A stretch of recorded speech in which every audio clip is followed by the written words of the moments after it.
Okay, I'm sure that people will still be joining us over the next couple of minutes, but it's 10 o'clock, so let's get started. Good morning, good afternoon, good evening, everyone. My name is Oriana Kalman. I'm the Visual Arts Program Manager with the British Council. On behalf of British Council, ICOM UK and the Museums Association, we wish to welcome you to this first Meeting Place series. We're delighted to bring this series to you to connect and share ideas around key issues now facing our sectors. This is also an opportunity to take these conversations forward together after the session, so we encourage you to introduce yourselves in the chat. Before introducing our moderator, Professor Ross Parry, I have a few housekeeping announcements. This session is being recorded and will be available on partner websites after the event. Please submit any questions using the Q&A button located at the bottom of your screens on the menu bar. Bear in mind, this is a multilingual audience, so please keep your questions short and concise. We ask that you do not submit questions in the chat box, but of course, feel free to introduce yourselves there. We will also be sharing links and resources mentioned by the panel, so please use the hashtag #meetingplacediscussions, which my colleague is now putting into the chat. Thanks to Claire Hill for providing closed captioning this morning. To access closed captioning, click Show Subtitles on the bottom of the menu bar. Additionally, Catherine King is providing British Sign Language. Please now allow me to introduce Professor Ross Parry, who will introduce our panelists, Nikita, Irini, and Niall, and lead them in conversation. Ross is the Deputy Head of School and Professor of Museum Technology at the University of Leicester. Ross also leads the One by One International Consortium of museums, professional bodies, government agencies, and commercial partners and academics that together are working to build digitally confident museums. So over to you, Ross. Oriana, thank you so much. And wherever you are in the world today, welcome to this meeting place. And I think one of the things we want to say straight away is that we won't finish things today. We won't complete things today. This isn't an hour where we suddenly come up with a solution and present it to you. What needs to happen is new conversations need to start. So this will be the beginning. This will be an opportunity for us to find our voice, to pause, to listen, to hear from three extraordinary practitioners who are working around the world, grappling with digital, reimagining what digital can be. And we will continue this conversation as a network. We are so grateful to our colleagues at the British Council, to ICOM UK and the wonderful Museums Association in the UK for seeing this opportunity and for leading and coming together as agencies and professional bodies, these communities of practice. Just at this time, we need to come together. We need to trust each other. We need to share. We need to open up, look to our sides and see how we can help each other and each organization. And as we do that, we need to remember that the assumptions we may be making about our own organization or our own country or our own part of the sector may not apply elsewhere. So as we help and as we try and build this digital future together, let's do it in a way that's culturally contingent. Let's do it in a way that recognizes how wonderfully, brilliantly, magically diverse our sector is, how every institution is unique. That's why our project is called One by One. We don't see our culture sector as homogenized. We don't see it as one large uniform set of organizations. We know that digital change will happen in the UK, in Europe, and around the world if we look at each organization on its own terms, what its relationship with digital is, what pathway it needs to develop to digital maturity, and where it needs to go. Then we can change our culture sector one institution at a time, one person at a time, one by one. I'm so pleased to have Nikita, Niall and Irini joining us today. You know, you'll see from their biographies that working between Nerve Centre, Times Museum and Future Everything, that they represent organizations that are looking in different directions, different sizes, they partner in different way, they research, they work with audiences in different ways. So we're really lucky to have those three fantastic professionals as our critical friends over this next hour. Our plan is to split this hour into two, really. So for the first, we'll have a conversation. We want to look at this challenge around digital uncertainty in three ways. We'll look behind us to see where we were. We'll then reflect on what this last 7 months, 9 months has been like for many of us in different parts of the world. And what disruption, what challenge, what uncertainty, what precarity was created because of the emergencies that we've been dealing with this year. But then, optimistically, creatively, collegially, we want to look forward, and we want to start imagining what we could become and what we will be because of this experience. So we're going to be very honest together. There's going to be lots of trust and understanding, and I'm so grateful to the colleagues for spending time with us today and being honest about where they've been, what's happened to them this year, and where they might go because of digital.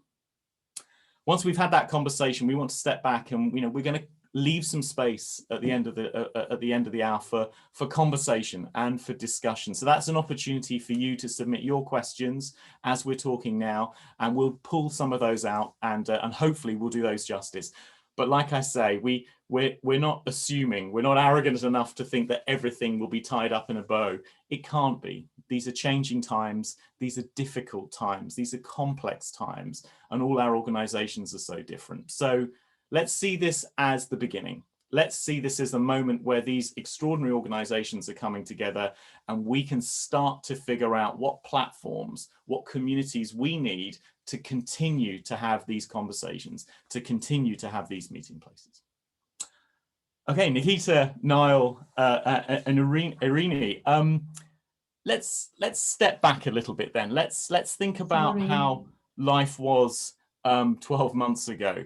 You all represent and all work within extraordinary organizations that already were doing things with digital. You don't represent organizations that pivoted to digital and suddenly had to notice digital. I'm wondering whether you can sort of paint some vivid pictures for us then about where was digital in your organization and in your work prior to the disruption of this year. So Niall, are you okay if I come to you first? In Nerve Center, where was digital? What were you already doing that was exciting you and felt innovative around digital technology? Sure. Good morning, Ross. Morning, everyone. Yeah, so a little bit of context to who we are. The Nerve Center is a creative media arts center based in Northern Ireland. We work right across Northern Ireland. And yeah, digital is really at the core of everything that we do and have been doing for quite a long time. We work across the education sector in Northern Ireland, upskilling teachers, schools, young people. We get young people involved in the creative industries, whether that's through music and animation, film. And then we have a huge range of projects that work across heritage, museums, and collections and that industry within Northern Ireland as well. But yeah, I suppose digital and digital creativity have been really at the heart of what we do and have been doing for decades.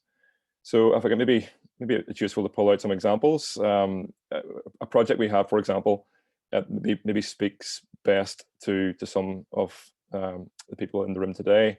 So we've got a project which is called Creative Centenaries, which is around Ireland's decade of centenaries, which looks at the period of 1912 to 1922. And there's kind of seismic things that happened within that period in the context of culture and identity in Ireland as a whole. But rather than a solely traditional approach in exploring that time frame, we quite early on set out to develop a range of digital content, 3D animations, a range of graphic novels, interactive educational resources, and websites, all kind of to try and reimagine and to repurpose the past so that it could be more accessible for new audiences. But the key to that, the key to the success of a project like that, and I think it's something that we'll probably tease out today, is that it's purposeful and meaningful between both the archive and the digital. The two go hand in hand. The digital isn't just a catch-all an approach that's taken for granted or for the sake of it. The two things have to work together to be successful and to have some purpose. And yeah, we've got quite a strong working relationship with leading heritage partners across Northern Ireland, National Museums NI, for example, the Public Record Office of Northern Ireland. And as an external organisation, the Nerve Centre aren't a museum. We're not an archive. We're not in that field, but we're an external organisation that sits apart from those. So that allows us to look differently, and I suppose we can enable museums, archives to step outside their comfort zone and find new ways to use digital approaches to, I suppose, to reimagine, to repurpose, excuse me, collections and content, and get those organizations to think differently about how they can use and portray the content that they have. And a large part of the work that we're doing currently and have been doing for the last few years is really around bringing communities together and bringing people in the public together in a shared exploration of a range of issues from our collective past. Excuse me. And we have largely employed digital technologies as a way to do that. So giving people a space and a place to contribute and to have their say. And those programs are very much focused, I suppose, on giving an immersive and a sustained experience, maybe rather than a one-off workshop or a session, for example. So things that we've been doing more recently, that might be using 3D printing, for example, as a method to explore museums' collections, to reimagine them, to allow participants to have their say and to think differently about what a collection or what an object might be. Or we had a project last year, for example, which was looking at the suffrage history in Belfast through newspaper archives and stories held in newspaper archives. And then we ran a quite a large successful program with young people aged 12 to 16 and used 360 filmmaking as a tool to enable them to reimagine and to represent those stories in the modern era. So we're always looking to see how the two things can marry up quite well, how we can take collections, how we can take archives, and then how we can embed a digital methodology and a digital approach within that. And yeah, I suppose we've been doing this for quite a long time. We're constantly diversifying, constantly changing, constantly trying to find new ways to do that. And then since COVID came along, obviously that has expedited that process somewhat. But that might be getting a little bit further down the road. But I hope that gives a flavour of how we've been involved. Let's get into that, because I'm anybody that, and I would encourage people to look at what Nerve Centre's been up to and your European work and the partnerships you've had with archives in Northern Ireland. And it is, we've been watching you for some time from over in our project in One by One, and it is just wonderful work that you do, the way you partner, but the way you were already thinking about how to leverage digital archives in creative ways. So you were already an institution that we were looking to as showing us how digital can help us create things within a cultural heritage environment, but also the way you very shrewdly partner as well has always been something we've noticed. Irini, how about you in terms of before this moment, where obviously we know of your work at the V&A before and other kind of work that you've been doing and those other roles that you've had from Ars Electronica to where else, but in terms of the Manchester work and Future Everything, where were you already feeling like you were pushing those boundaries and limits of digital? Maybe tell us a bit about that. Yeah, sure. Good morning, first, Ross, and everyone, and it's great to be here. So first of all, Future Everything, at the moment, we describe ourselves as an arts organization and innovation lab based in Manchester. Future Everything started life in mid-90s as a citywide festival, starting with music and then electronic music and then digital arts and design. And when I joined the organization 2 years ago, we decided to start restructuring, but also rethinking a little bit about where we are and what we do. And we moved away from the festival format to a year-round program of activity. So I should say, first of all, that we don't have a venue. So we work in collaboration with many other organizations, venue-based, but also non-building-based. So we work closely with art organizations, with academia, but also with art collectives, local authorities, and also industry. And the work that we do focuses, of course, on technology, and digital has been core to what we've been doing, but we are looking at it in two different ways. One is from like having critical conversations and enabling critical conversations about where we are heading in a technologically advanced society. But also, on the other hand, we're looking at how we can bring together different disciplines, how we can enable digital to kind of happen along like arts, society, design, like other kind of sectors as well. And we're looking very much at collaboration, but also artistic development and enabling artists to kind of create work, but also finding opportunities to work in different sectors and in different fields. So we focus a lot also on in non-art domains in terms of opening up these conversations that are current and important to different communities. To give you some examples of the work that we've been doing, like in the past kind of couple of years and before COVID, we had a range of projects from innovation labs, and by this I mean workshops and exchange between academia, industry, and culture, responding to issues or challenges to do around, for example, data, artificial intelligence, ethics, health, etc. But also we've been working on physical exhibitions and art installations in the public realm, but also within organizations. A recent project that we've been working on and has been put on hold at the moment is called Unintended Consequences, which is an example of work that we've been doing, bringing together like scientists, but also artists and the public, and it's looking at the environmental impact of the industrial revolution, of the industry, and this also has an element of workshops and participation, which is very strong to how we work. We have this very collaborative and research approach.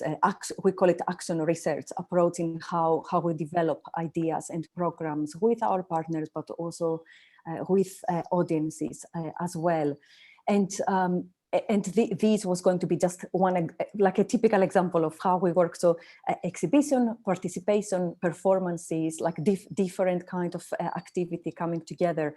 And another project was a large-scale installation that we co-commissioned with Manchester International Festival, Science and Industry Museum, and Electra Arsenal, and North Carolina Performing Arts.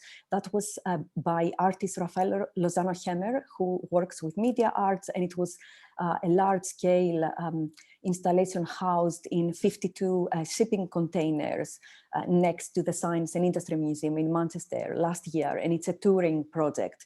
And this was exploring the idea of air, like inspired by Charles Babbage, the British polymath and engineer. His say and idea of the air being this vast library of collecting any voice, anything that has been said or whispered throughout time, and that one day a machine powerful enough will materialize these voices. So this is just like another example of a temporary project. Yeah, so it's fantastic, and really, thank you for reminding us of the Manchester example, the containers as well, because spectacular. And you were already disrupting. You were already thinking hard about that blend of physical and online. You were already thinking about kind of shattering some of those expectations about where where cultural experiences can take place. And I think that's why your thinking and your methods are so helpful for us to hear now, as we're all trying to think of that blend. And Nikita, I guess that's, with Times Museum, again, you personally in your own research and your own writing, but what you're trying to do with Times Museum as well, you were already playing with some of those constraints of the physical gallery as well, even before COVID came along. Is that a fair thing to say? Yes, because the location of Times Museum is really unique. It's a mid-scale contemporary institution situated on top of an 18-floor residential building, which is also in a typical kind of middle-class neighborhood in the city of Guangzhou.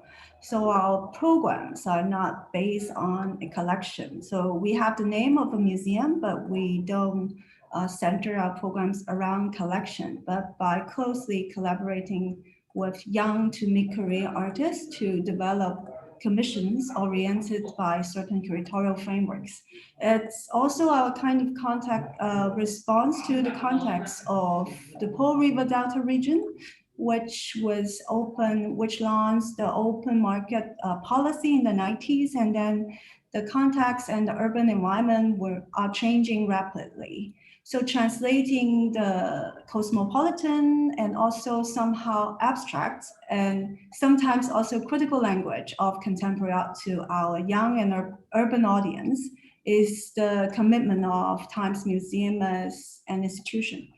And also besides the usual museum website, we have been using several social media platforms to publicize and circulate program informations. Including like WeChat, which is of course one of the most important social media platform, and also Weibo, Facebook, and Instagram. But due to the divide of information sphere, which means the audience who will read the contents from WeChat and Weibo are not the same kinds of audience who will follow our Facebook account and Instagram account. So we have long realized the restriction also of digital publicity, which is also fragmented and transient. And so as an institution with a relatively small group of, I would say, educated audience, we think of our public as constituencies and focus more on engaging them beyond exhibitions and foster maybe an emergent public sphere online. And we are also aware of the constraint of exhibition, which is usually temporal. And our programs center around 4 temporary exhibitions every year, and they are usually thematic shows, either solo or group exhibitions. And our young audience might not have that much experience visiting museums, even Museum of Modern Art or History Museum. So they might compare their experience of visiting Times Museum's exhibition with maybe walking around a shopping mall or watching a blockbuster movie. And so the challenge lies in whether, I don't think contemporary art can provide the same kind of entertainment or excitement compared with other kind of social activity or entertainment. So we think of online digital communication a friendly and direct way to prepare our public with what they might see or might not see, because a lot of people expect to see more traditional kind of art objects in our exhibitions, such as paintings, or more to be more specific, realistic paintings, traditional paintings, calligraphy, or sculptures. But we don't show a lot of those kind of works. So to put it in one sentence, we tend to produce online contents to contextualize what we do before, during, after, behind, or beyond exhibitions. You as an organization and as a thinker and a leader in this area, Irini, you were already helping us to understand what digital culture is and the role of our cultural organizations within our digital society. And I think hearing all of you, hearing Niall, you talk about how you're creating new things with digital, but managing partnerships. And Irini, how you're trying to understand that digital context your institution is in, but at the same time, managing those new processes within your organization. And Nikita, just hearing you reach for those new tools and constantly be playing with tools, but also thinking really hard about what is art and criticality in a digital space.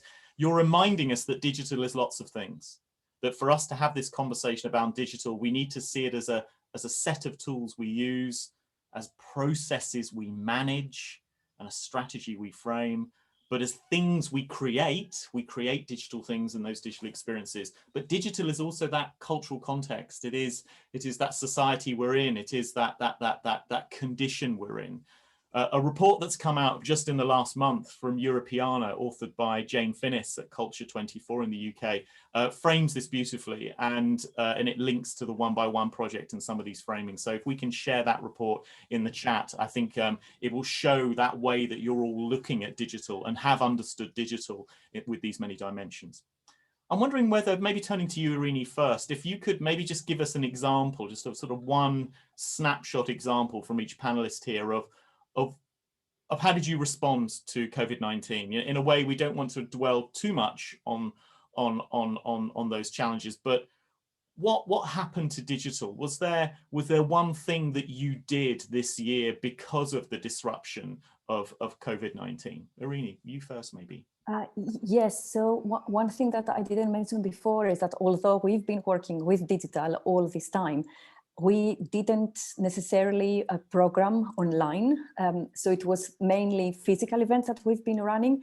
So for us also, of course, all of this disruption meant that we had to take some time to allow ourselves to research and develop ideas and also think how we move forward. We had to rescope and redesign the majority of our projects in terms of thinking of physical participation projects that could potentially move online. And we've moved we're still developing this, of course, because it's not something that you can do from one day to the other, but we've moved to a more hybrid format of working, which means a combination of having events online, smaller audience kind of sessions online, participatory sessions, and then also looking at the potential of physical, again, like more monitored installations and doing things in a slower way. But also we looked at the rapid response kind of curating. So we developed programs that we could experiment with online, such as our Future Focus platform, which was a very quick response to keep in touch with our partners and audiences to discuss how arts and culture could respond to times of crisis and what we can learn from culture. So a hybrid response, being able to respond quickly, be experimental. Nikita, what was your experience, and working within particular resource constraints as well? What did you do? What happened to your digital offer? We happened to start working on a new museum website a year before the outbreak earlier this year in Wuhan, and managed to launch it in May when almost any other museums or gallery space were still closed. And the website has been rewritten and restructured to function as an active archive. And it was also designed to be more friendly for tablet readers. And actually, if people, our old website looked rather old school compared with what we are doing now. And before the new website was available, we heavily rely on WeChats to communicate with our Chinese public and to circulate the curated knowledge and information about the museum programs. But the reading experiences are always transient and fragmented, as everybody will know, as like social media platform. So now we use the website as a database to keep records of our research trajectories, networks, and to make behind-the-scene collaboration, discussion, and processes visible and also audible. So we started to produce podcasts and vlogs about 3 months ago, and also upload this contents online. And we publish a digital journal together with the new website as well, which is titled On Our Times, and it is thematic, and we will be able to launch 2 journals per year. And the idea of the journal is to accommodate artistic thoughts and critical voices, and to bridge young scholars, and usually bilingual. They are invited to contribute bilingual essays, or even sometimes visual documentations of field trips, or kind of ongoing project of artists. So to bridge scholar with the art community, and to also bridge our online or potential online audience with some of the offline or physical experiences of visiting exhibitions of Times Museum. So with our rather modest budget of digital or technological development, we are not really trying to create a huge impact or prominent visibility or big visitor numbers. But I think I just came up with this word to consolidate a sense of digital intimacy with both community in proximity, and also with people and culture from afar.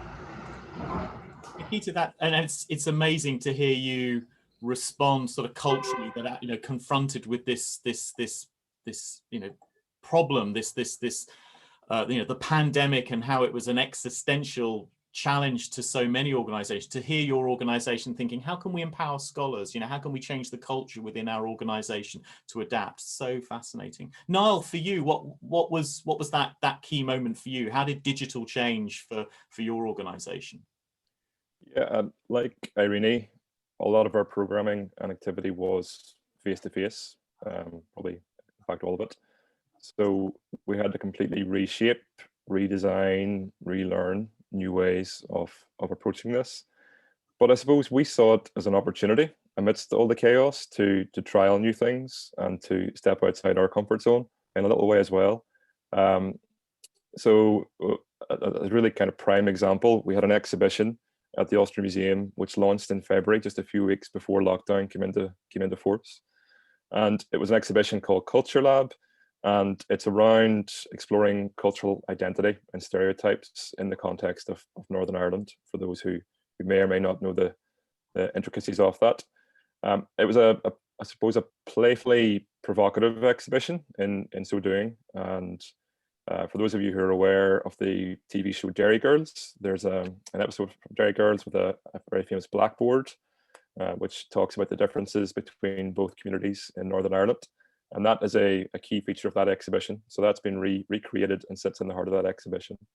And there's a new interactive touch table where you can answer a series of questions, and it will give you a percentage based on your religious background. So it's playful, and it's meant to be playful, but also to break down those preconceptions that we may have about different communities. So we set out, because the exhibition had closed, because the museum had closed, we set out to produce a digital version of that, which could live online. And given that it was going to be in an online space and not in a physical environment, there were sensitivities around how some of that content would transfer to the online space, and potentially getting a difficult message to come across. But thankfully it has worked, and the digital version of the exhibition now lives online, and it's quite a strong example of how an physical exhibition can be turned into that physical, or into that digital environment. And around all of that, around that content, what we've also been doing then since lockdown is delivering a huge swathe of engagement programs. So still trying to bring people together where possible in a virtual environment. And that's worked insofar as we've still been able to use digital and creative approaches to do that. So while working remotely and without access to equipment and to softwares and technologies, we've still been able to help young people to develop virtual reality tours, create their own little museum of me. We've had YouTube filmmaking programs. We've used photography as a tool to explore borders and barriers brought on by COVID. So we've still tried to maintain our model, but just do it in a completely digital environment, in a completely online space. which has had challenges, but has also proven the ability and the resilience amongst people to want to engage around this content and to still make that connection between, you know, engaging content that will benefit people, but also give them a worthwhile experience, so that after a program takes place, they don't feel like they've done it just for the sake of doing it, that they've built those connections, developed relationships, and furthered their understanding. So yeah, while it has been a challenge, we've tried to embrace that as much as we can. I find your work so inspiring, and it's not just my own family connections with Northern Ireland, but I think it's remarkable to see your organization diversifying, and I love that mindset of relearning. You know, to hear the three of you talk about we respond, we retell the story of who we are, we see this as a moment to relearn and think what we could be, that ability to just find a way through, to be something else, to reframe, to go to a different platform. It's extremely inspiring, particularly at this challenging time for everyone. I wonder whether we could just go around, so maybe just a minute from everyone as we kind of come to the end of this part of the discussion. I'm really interested, if we think about, we looked about what was and what you've confronted in the last year. How are you changing? I'm really interested to hear from each of you, and maybe Nikita, if I can come to you first, about the future role for your organization. I'm really interested to hear whether you will be different and whether this moment has changed you. So this moment of uncertainty has maybe given you some clarity on what you need to become next. I'd be really interested in a kind of a minute picture from each of you of what you think you'll become. So Nikita, tell us about Times Museum. What is it becoming next? I will be speaking mostly from my role as the chief curator, because actually now we are diversifying our program and also departments and we also start working with new colleagues to expand some of the programs from offline to online. So I'm shifting my role as maybe of curating from within the cosmopolitan art community and just for the physical exhibition space, to producing contents that might challenge the border between the physical and the digital, and also the cosmopolitan and the local. And also, I think with the emergent borders between, again, cultures and regions, which is becoming the norm of the post-pandemic world, the value of Times Museum, I think, lies in our commitment to the brokerage or the mediation of public knowledge and critical thoughts. So on one hand, digital technology has the potential to reach out beyond traditional models of museum display and exhibition making. And I deeply believe the potential of also reaching out to a broader public, which might not even visit our museum in the future. And on the other hand, contactless consumption, contactless delivery service ruled by algorithm, digital currency, and contactless payment, contactless social engagement are already our reality, but not something in the future. So I think of something a little bit almost like a backward mission, and how can we bring people back to a common table, or maybe to confront our difference face to face, and to embody our complex and entangled realities. I think that will be our future mission, especially in the post-pandemic, also isolated and polarized world. As ever, Nikita, you've articulated just so beautifully what many of us are trying to make sense of, which is how this separation and fracturing and contactless life, how that will change us in a longer term, and will we come back together, or will there be things where we can harness that distribution, that way of being a distributive network of people and things, and maybe the digital environment is a powerful environment for supporting that. Irini, how about or Niall, I'll come to you perhaps next. How has this changed you? How have you been changed because of this last year, these last 9 months? Is your organization now going to behave differently with digital? Yeah, absolutely. It has to. But before this, as I said before, we were quite a hands-on digital organization. and quite innovative in how we use new technologies to engage people. This has completely shifted how and when we can do that. And I think Irini probably touched on it earlier, that idea of a hybrid model will probably be the norm, certainly for the next while we constantly find our feet. I mean, it feels like every week or every month there are new restrictions or new things come into play which have a knock-on impact on us all. But yeah, it's completely shifted how we all can and probably should think about the role of digital, in, I suppose, both in museums and away from those museums. And I think away from the museums is probably one of the more interesting aspects of that. How can we still bring people to the content and to the collections and to the archives and to those stories away from the physical space and make that a worthwhile experience? Because we know what it's like going to museums and seeing things in the real world. There's nothing that can beat that. But how can we embellish that? How can we still make that a worthwhile experience? So yeah, I mean, I think for us, a large part of our work at the moment is around engaging communities anyway, and bringing people to bear around topics and subjects and themes. We can continue to do that at various levels, but it's the connection between those two things which will be integral to the success of any kind of long-term impacts of COVID. It feels quite profound. It feels like, both of you are thinking of yourselves framed in a different way. This is getting quite down to fundamentally what your organization is for. And Irini, is that true for you? Is your work personally, and is your organization, Future Everything, do you think you're going to be working in a different way? You're going to partner in a different way? Yes, definitely. I mean, one thing that we've realized is that how quickly we can adapt, and how, as a small team, how agile we are. But also, we know that now more than ever, we need to invest even more on partnerships and collaborations, but also in how we support other institutions and artist collectives as well.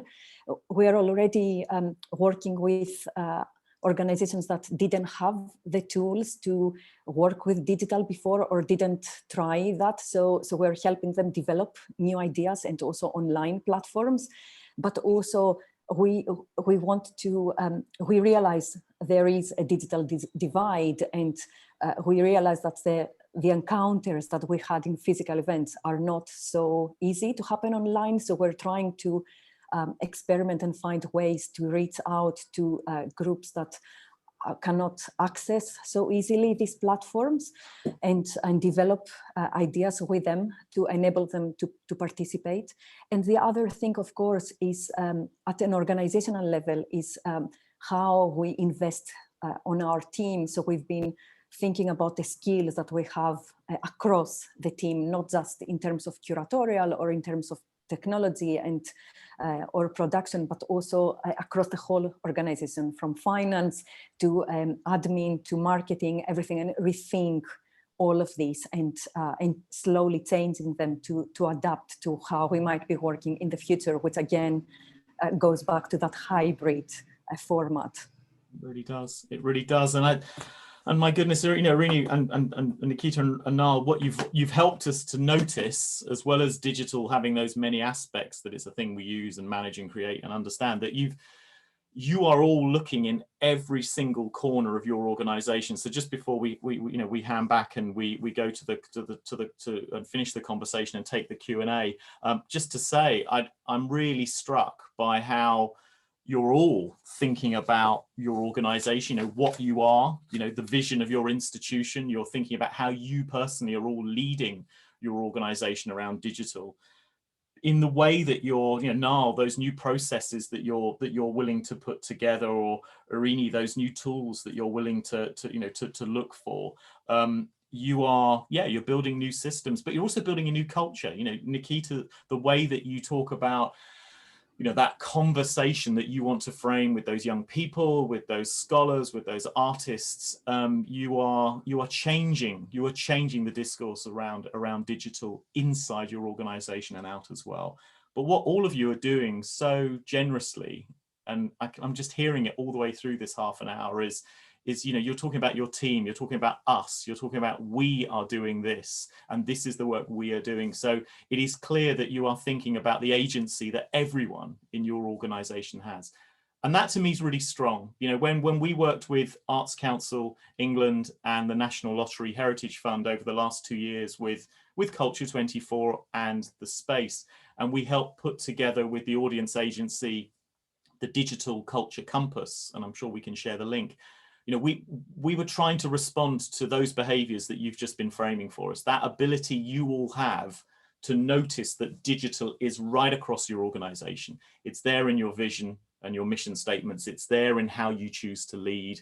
It's there in the systems and processes that you put in place. It's there in the culture that you set of experimentation and R&D and innovation in your organizations. And it's there in the way that you support everyone in your organization. That Digital Culture Compass has a charter where it talks about where we might need to look to understand digital and to build digital confidence. And it's 360. It says be people-centered, be value-led, be responsive. And it has a tracker that helps any organization to look in every corner of its institution and think, where is digital? Where is digital in this part of our organization? And how might we now develop a digital confidence there? Gone are the days when we thought building digital confidence in a cultural organization was about sending staff on a training course or just having a digital strategy on a shelf somewhere. What you're all telling us and what you're demonstrating to us is that it's a whole institution approach we need to take. It's a holistic approach to digital change that affects all of those areas. And you embody it, and the work of your organizations embody it. But tools like the digital tracker, the Digital Culture Compass are out there to help anyone work with it. We've had some fantastic questions come in, so thank you to everybody who's been asking through. So Oriana and the team, I'm very happy for us to kind of transition now to the Q&A side of things. And if it's okay, what I'd like to do is just to pick out two or three of those questions. One, which is a fantastic question that's come from Fiona, is around where your inspiration comes from. So maybe coming to Irini first of all, if that's okay. Where do you go for your inspiration? Where maybe either in the sector or perhaps even more excitingly outside of the sector, where do you get inspiration for what sort of digital organization you can be? Yeah, as you said, Ross, it could be from anywhere. So we try this. We've been very lucky because these collaborations that we often create across different sectors means that we might be working with scientists or with business, but also with video games, for example, or any other kind of background. Our work is very much about storytelling, so it's very important in what we do. But for example, one thing that happened recently is we saw quite a few examples of artists creating new tools, open source tools as well. So one of these examples was like.org, which was by Paolo Pederzini at Mole Industria, who is working with video games. And it was, this, for example, inspired us to on a project, on a youth engagement project, that it was going to be physical, having a touring artwork, but also a public engagement program and an online platform. This helped us rethink, bring in this kind of idea of games and element of games, and use platforms like Discord or Zoom, but also other kind of messaging platforms, and also by tools. I mean, sometimes we go back to quite, non-digital, but also old media tools like post, etc. So we try to combine different ways of reaching out to people. So like is really interesting because it kind of shows how we don't need to kind of recreate like an online exhibition in the same way that we imagine it. So it has a very interactive response. I love that, and I love those moments where our sector, which is a very generous sector, which is a very open sector, looks out to other industries and can be inspired, whether it's the gaming industry or the experience industry, or leisure industry, or wherever, publishing and broadcast. We've got another question. I'm very keen to get lots of questions in, so I'll be pinging those to different people. So panelists, please, if you've got any other responses, you can use the chat as well. Niall, can I just turn to you for a moment about data? We've got a question from Richard Light. I'm wondering whether it is the Richard Light, the innovator who, much of our work around museum computing began with the work of Richard Light and others in Cambridge, is helping us to think about the data models on which many of our museum documentation systems are built. So it's a great privilege to have Richard in the conversation this morning. Now, Richard's asking about data, and I think turning to you in particular, thinking in terms of archives, to what extent is data being more confident with data, knowing what data we have, finding new ways of configuring and connecting that data together? How important is that going to be for what we do next? You mean data in terms of kind of museum collections? I guess, well, that's part of the question. Collection, traditionally, we've always seen data in terms of collections data, but do we need to have a more kind of expanded idea of, what cultural heritage data is? How's the archive thinking about it, that you're working with, for instance? Yeah, that's a really good question. So the Public Record Office of Northern Ireland are one of the partners that we work quite closely with, and they, I wouldn't say struggled to let their content be seen and to have their content out there in the world, but have perhaps struggled with the process of getting it out there and making it accessible. And I think certainly before we started working with them in any great way, they hadn't really got the capacity or didn't know the process about going about that. So projects like those that we have been involved in with them have enabled them to see how useful it is to get that content out there. I mean, I think that's one of the key things we notice a lot, is that there's so much content, collections, archives that exist within organizations that is never seen, and it's only possible to really scratch the surface with some of that content, with some of that data. But it's about using it to tell stories and applying it to the right content and the right themes. So, for example, one of the projects that we have with the Public Record Office at the moment is called 100 Shared Stories. And the Public Record Office of Northern Ireland has millions and millions of documents and items and collections. But we're using that wide archive to pull out 100 things, 100 pieces of content that talk about our culture and our identity in the context of Northern Ireland. And that's going to be a huge process, but we're looking at that thematically in the first instance. So looking at sport, about music and film, for example, and then using that to drill down and to find, exciting or interesting content within that. Then allowing the public and allowing our participants to come in and tell us which of those they find most interesting. So it's about taking the ownership away from the organization at times and being less precious about what we think is important, and allowing the public and allowing people to have their say and really, tell us their thoughts. I really encourage Richard and you to get together, because I think that conversation about data needs to expand. A fabulous piece written by Dr. Lauren Vargas came out in a book a year or two ago, a handbook of international of museum media and communication, and it was about us noticing that there's more to the data of the organization than just our collections data. There's a whole data ecology within our institution, from the metrics of visitation to the commercial metrics of the shop to the wider digital ecology of what visitors are doing in galleries and what's triggering on their phones, and then what's happening in the wider city. So I'd encourage you to everyone in the meeting to have a look at the work of Lauren on data literacy, because an organization that knows what data it has can connect that data and then can leverage that data is a powerful organization. And I think it will be that currency that's going to define us in this century. So Richard, thank you for that question. And Niall, thank you for your insight. Nikita, I wonder if I can come to you, if that's all right. We've got a question from one of our participants here, Stano, from ICOM UK, who's asked about digital confidence. So we're thinking, Nikita, about your colleagues and your staff. Do you think Do you think the experience of the last year has increased the digital confidence of your team and those people on your team? Or do you think it's just allowed you to notice that those digital skills that your team already had? You know, yours is quite an exceptional team, so this may be an unfair example, but do you think you and your team are developing new digital skills and a new digital confidence because of this crisis? Or do you think it's just allowed you to start harnessing those capabilities that were already there in your colleagues? How has it been for you? Nikita, are you happy to come in on that?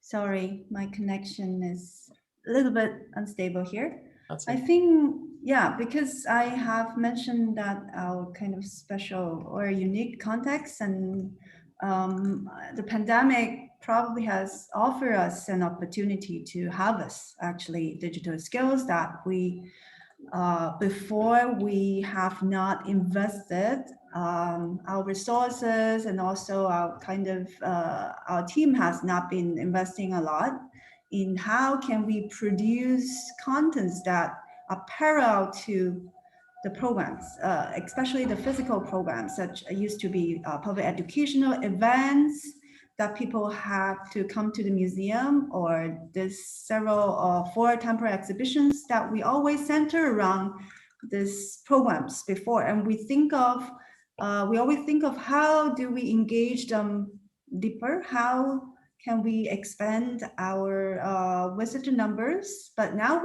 we realize actually there are probably a potential group of audience who share same interests, or they have certain concerns, especially certain social topics that they would like to discuss, but they don't have to come to the museum. And we can also, we have these public topics that we can communicate with the support of digital tools. So that's what I realized. We have actually a bigger, broader audience than we think of. How many people come visit our exhibition every day or every week? So that is probably what we are trying to do now, and what I think we are now developing more confidence in terms of how we can communicate creatively as the content producer. Because a lot of social media platform, which I didn't mention, not WeChat, not Weibo, but also other short video social media platform as TikTok that was banned by United States, and B Station. There were tons of independent content producers, and they also have some critical contents and content with what we think that will be shared by our public. So what should we learn from them? I think I'm kind of responding to the first question as well. People or content producers who are not working from within India will become inspire what we might be able to do in the future. Nikita, that's such fantastic phrasing and sentiment to kind of allow us to kind of bring this together. If we may just sort of spend our last couple of minutes now then kind of wrapping this up and thinking where we're starting. And remember, this isn't an end, it's the beginning of something. You've helped us to see digital as multidimensional, as something you use, manage, create, and understand. You've helped us to see that it affects all parts of our organization. You've helped us to see that digital is the context in which we're in, but it is a set of assets we have, but it's also the tool that we use, and it's a medium through which we build relationships. You're helping us to see all of that, and having that digital clarity is what we need going forward. But I think what's really struck me, and what's, I think, before I hand back to our British Council colleagues to wrap up in the last minute, is through all of this, we've now and again mentioned, okay, we've mentioned TikTok, we've mentioned WeChat, we've mentioned some of those most social media channels, but my goodness, a passing reference to data, but we've been talking for an hour, but you've been talking about people. You've been talking about audiences. You've been talking about ideas. You've been talking about how to retell yourself, how to respond. You've been talking about how to learn again and how to lead. That is our new challenge. Our new challenge around digital today in the culture sector internationally is not just making the technology work, which we spent 20 years figuring out how to do, not just understanding the business processes, which we still try and perfect, but it's what the three of you represent. It's about understanding the most emotional dimension to all of this. What do our audiences need right now? What do our colleagues, and what skills and capabilities do our colleagues have, and the potential they have within our institutions? And what can we do? What can you three do and show us as inspiring leaders to take us with you? We think the next 5-10 years of this discussion around museum computing is going to be around that emotionality, that effective dimension of leading digital change. We can make the technology work. We know how to manage it in an organization. Now it's about us bringing our whole selves to these cultural organizations and leading with empathy. Thank you so much for allowing us to see all of those things. And I'll hand back to Oriana for a final comment and to wrap up. Okay, great. Thank you so much to everyone, to the panel, Niall, Irini, and Nikita, and of course to Ross for leading such an interesting conversation. It really is just the beginning, as Ross said, so I hope that all of you who have joined us will connect with each other following the event and connect with the panel as well. I also want to thank Catherine for BSL and Claire for closed captioning, and of course our partners, ICOM UK and the Museums Association. Before we say goodbye, Emily's just going to share a feedback form in the chat. Your feedback is really vital and makes a difference, so we would love if you could fill it in. You'll also receive the feedback form via email following the event. And as a reminder, this event recording will be available on British Council, ICOM UK and MA websites, as well as a transcript, and we will also be sharing the links and resources that were shared today. So I hate to say farewell, but it has come to the end of the session, and just a massive thank you again to everyone. So wherever you are, good night, have a good day, take care, bye. Thank you, bye.